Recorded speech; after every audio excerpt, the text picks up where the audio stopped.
Como é que começa o Apocalipse? Ele começa com aqueles 4 cavaleiros do Uhum. Apocalipse. Aí o primeiro cavaleiro é um que vem vestido de branco, vencendo e para vencer, e que fala de hegemonia de dominação política. Dominion. Domínio. É. Aí é um querendo dominar todos. Aí o que é que a dominação hegemônica produz? O segundo cavaleiro, que é vermelho, guerra. Guerra, ódio, sangue, hegemonia, produz guerra. Uhum. Inevitavelmente, a gente tem a história inteira em proporções menores para nos ensinar que isso é algo que acontece em qualquer civilização. Só que agora a escala é o mundial. E a gente não dá para fugir para a Lua nem para Marte. Só o Elon Musk com um grupo de elite. O resto vai sucumbir a isso aqui mesmo. Aí a hegemonia produz guerra. Uhum. Aí qual é o terceiro que vem? Vem fome. Fome. Vem o cavaleiro da fome, dizendo, ó, comida, comida, o desequilíbrio total, Uhum. uns comendo, outros não comendo, alimentos custando a vida para uns, enquanto sobeja para outros, que é o que a gente está assistindo aqui nos nossos dias.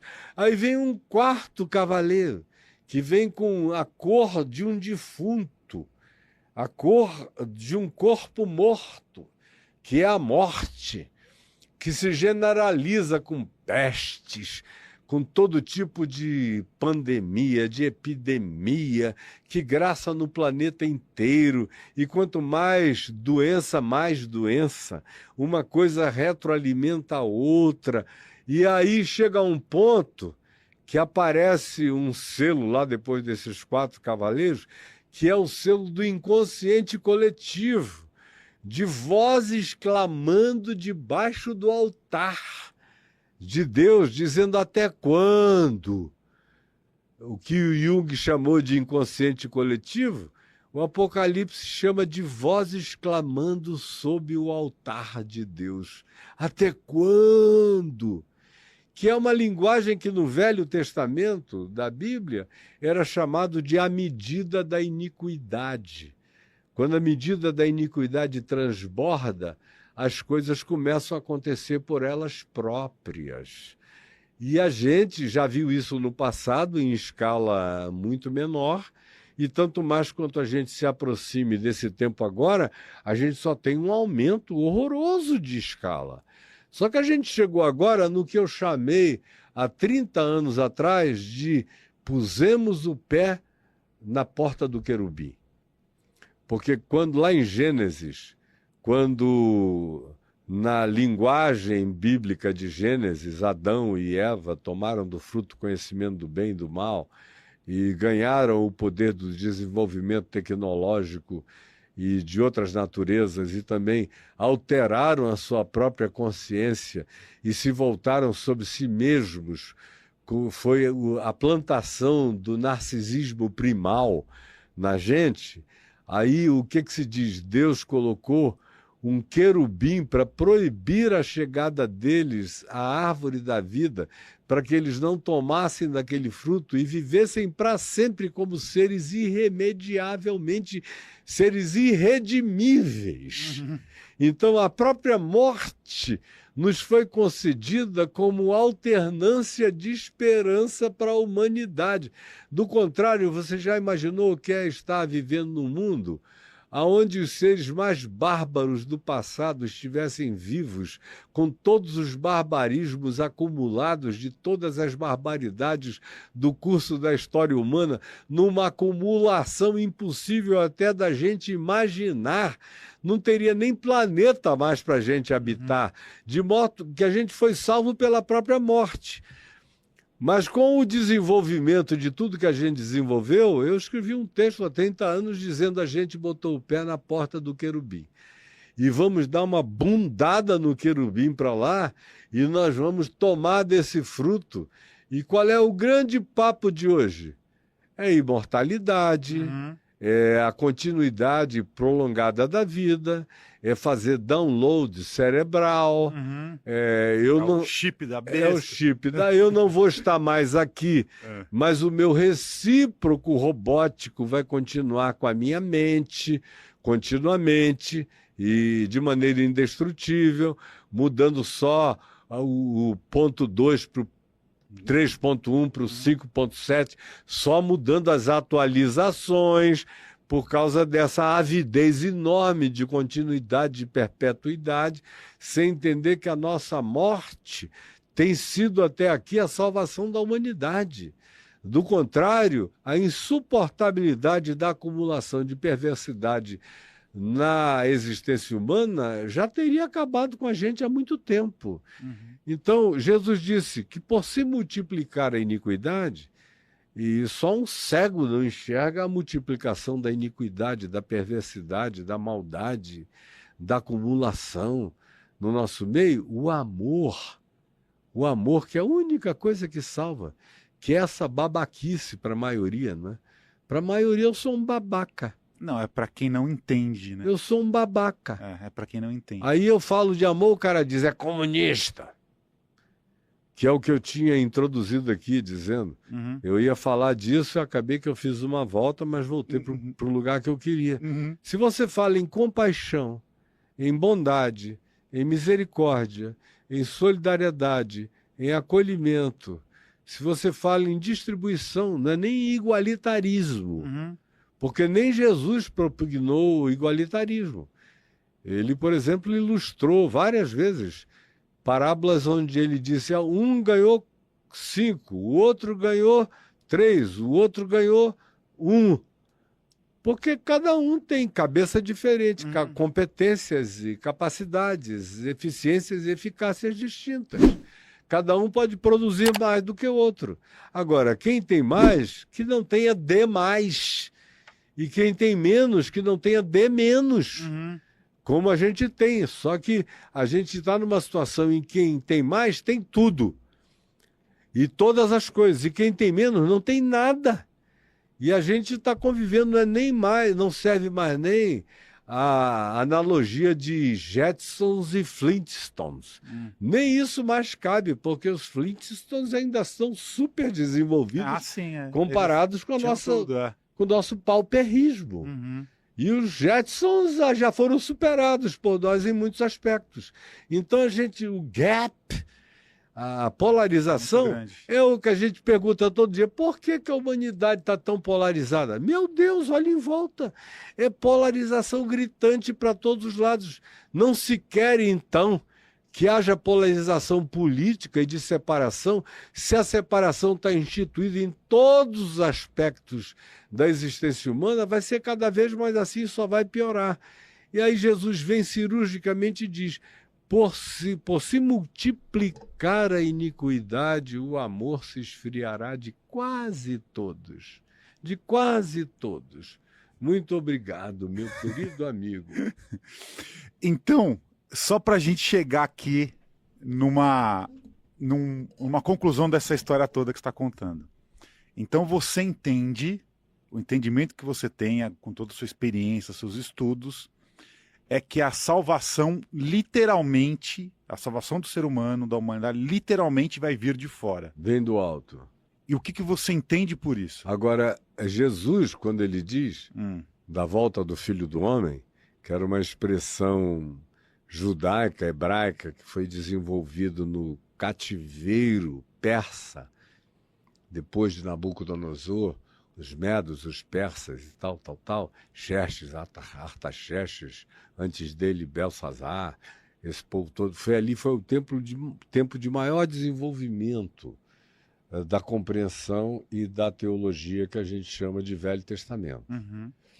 E foi ali que foi cunhada essa expressão Filho do Homem, que Jesus usa para designar a volta soberana do Messias, como ele também nunca se auto-intitula de Filho de Deus, ele só fala de si mesmo como Filho do Homem, como a síntese plena e absoluta da humanidade total, que é quem eu posso ser Eu posso ser um Jesus, eu fui chamado para ser um Cristo. A minha vocação é para me tornar um Jesus. Jesus está me dizendo que todo ser humano, vencidas as atrofias, que a nossa idiotice, que a nossa burrice, que o nosso egocentrismo, que o nosso narcisismo produz contra nós mesmos, se a gente se dilata em amor, a gente vai crescendo em dilatamento mental, espiritual, em todos os nossos níveis de possibilidade para se tornar como ele. Ele mesmo disse isso: aquele que crê em mim fará as obras que eu faço e outras maiores fará, porque eu vou para junto do Pai. Foi ele que disse. Agora, os outros é que disseram: tu estás dizendo que tu és o Filho de Deus? Ele sempre dizia: você está dizendo. Mas quando ele alude a ele próprio, ele se designa como Filho do Homem.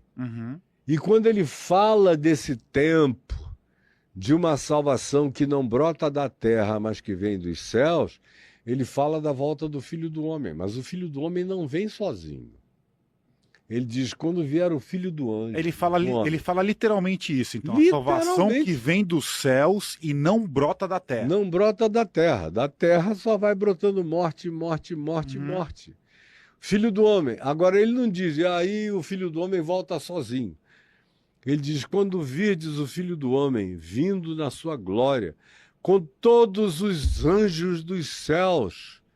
Usa a linguagem dos judeus do primeiro século, da Bíblia dos judeus, da compreensão dos discípulos dele. Ele usa essa linguagem e diz que o Filho do Homem vem com esse aparato multidimensional para a Terra. Como, quer ver? Quando no livro do Apocalipse se fala, depois de toda a catástrofe humana, e que o Filho do Homem vem com essa glória e com essas miríades e miríades, que aliás é uma esperança que está presente no livro de Enoque, que é um pseudoepígrafe que foi produzido no período intertestamental entre o Velho Testamento e o Novo Testamento, nos 400 anos antes da vinda de Jesus, é que houve uma grande produção de literatura entre os sábios de Israel. Se produziu o livro de Enoque, reproduzindo as tradições orais que ecoavam desde tempos muito primitivos.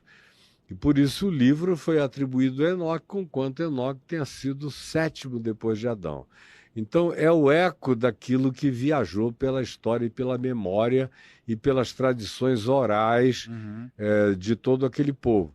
O livro de Enoque, que o irmão de Jesus, Judas, cita, ele diz que o Senhor viria com as suas santas miríades, viria dos céus. E o Apocalipse diz que com ele vem a Nova Jerusalém, que é quase uma espécie de nave-mãe, que é um negócio enorme, que teria, se a gente fosse levar e for levar em consideração as medidas, ela praticamente cobre a Europa, de tão grande que é esse aparato celestial que vem. Só para entender, então, essa Nova Jerusalém, ele fala isso para conseguir metrificar tamanho, escala. Uma escala de uma sociedade ressurreta glorificada. Como também o Novo Testamento não trabalha com categorias apenas de seres humanos. O apóstolo Paulo diz, escrevendo aos Efésios, que ele invoca o Pai, de quem toma o nome toda a família, tanto nos céus como sobre a terra. Mais do que isso, você lê no livro de Hebreus, ele dizendo, no Novo Testamento, nós chegamos não ao Monte Sinai, que é uma catástrofe de pavor, mas nós atingimos uma dimensão superior. E aí ele diz que nessa dimensão superior está a grande nuvem de testemunhas, estão todos os seres da consciência universal do amor de Deus, não humanos apenas, mas de todas as naturezas, fazendo parte dessa assembleia dos primogênitos arrolados nos céus. O Apocalipse, no capítulo 5, quando fala de adoração ao Cordeiro, porque o Apocalipse fala de Jesus nos capítulos 1, 2 e 3, quando tem as cartas às 7 igrejas da Ásia Menor, a expressão utilizada tem a ver com o vínculo a Jesus. Mas depois dali em diante, não se fala mais de Jesus, só se fala do Cordeiro. Agora, o Cordeiro é alguém aludido na Bíblia, e eu digo especialmente no Novo Testamento, é como alguém que é Deus de Deus, desde antes da fundação do mundo, é aquele em quem todas as coisas são criadas. É uma expressão, obviamente, de um reducionismo linguístico e semântico total, e que tinha a ver apenas com a simbolização judaica do sacrifício, de alguém que toma o lugar humano, que toma o lugar dos nossos pecados, que faz propiciação pela nossa culpa, mas que ganha um lugar e um papel arquetípico transcósmico, transversico, porque ele é desde antes da fundação de todos os mundos e universos, que é como Paulo diz em Filipenses 2, que esse Cordeiro, que entre nós no espaço-tempo na história, se revelou em Jesus, mas Jesus é apenas a manifestação desse Cordeiro que sempre foi Deus de Deus, em Deus, sempre. E que Paulo diz que, sendo Deus, não julgou como usurpação ser igual a Deus. Antes a si mesmo se humilhou e se tornou reconhecido como uma figura humana, uma criatura humana. E como criatura humana foi reconhecido como um servo de todos, e que foi obediente em amor em todas as coisas, e que deu a sua vida para resgate de muitos. Na linguagem transcendente, atemporal, do Novo Testamento, numa linguagem usada por João, por Paulo, por Pedro, pelo Apocalipse, se fala desse Cordeiro antes da criação de todas as coisas, dizendo que foi a morte do Cordeiro que eclodiu o universo. Conquanto a teoria do Big Bang seja só uma teoria aqui da linearidade do nosso espaço-tempo, foi uma espécie de Big Bang transcósmico, porque o nosso Big Bang é muito novo, tem 4 bilhões e 300 milhões de anos. Os universos, a gente não tem nem como mensurar a existência dos múltiplos universos, e que, a meu ver, não são apenas relacionados a esse universo espaço-temporal que a gente designa como tendo 14 bilhões e 300 milhões de anos. Existem universos muito mais antigos. Então, tudo isso, na linguagem do Novo Testamento, acontece nele, eclode dele, é da morte dele, é Deus morrendo que faz tudo eclodir, que faz todas as coisas aparecerem, todas as criaturas surgirem em todas as dimensões, em todas as energias, em todas as naturezas.